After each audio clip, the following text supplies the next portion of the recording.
If you ever need to install a round duct into a main duct, we'll show you how to do that in this video without a collar. Let's say you ran out of collars and you need to put this in real quick. Here's a quick and easy way to do it. You just use an angle grinder, go ahead and cut 2 lines, like an X in the center of the circle. You're just giving yourself a bit of a start, some starter help. And then we took our tin snips and went around and cut the ends off of those quarters. And to make it a little bit easier, what you can do is go ahead and cut those quarters into eighths and then trim off the ends of those eighth sections. You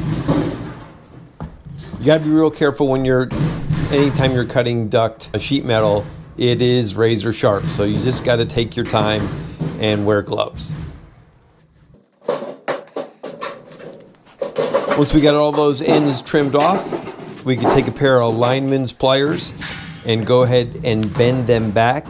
Might look a little rough, but it's not a big deal. What you're doing is basically creating a collar out of the main body of that duct. So you fold those back. And the goal is just a little bit carefully because you want just the right size to fit the round duct snugly. And so he's just going ahead and straightening those up just a little bit. Make sure they're going to hold to the sides of the round elbow. And we put the elbow at a 90-degree bend there and then just fit it in. We actually messed up and put the crimped end in first and then had to go back and crimp the other end in later, and that's in this video right here in the upper right if you want to see how we just did a DIY crimp real fast. But anyway, it all worked out just fine. All we gotta do now is we pre-drill the holes. Those round ducts can be a little bit squishy, and the pre-drilling the holes helps get the screw in easily without deforming the round duct.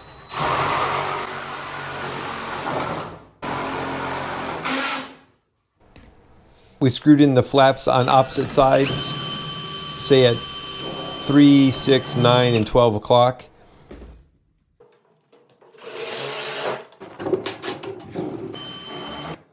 And then once that's all screwed in, we can go ahead and, we like to use the thicker tape. It does a really good job. It adheres well. You go around the bottom of it and then just fill in the creases there. And you just want to make sure no air is getting out of that connection. And that's it. Hope this video helps. If you got anything out of it, give us a thumbs up. Help this video along. We appreciate it. Don't forget to subscribe. Thanks a lot for watching, and we'll see you in the next video.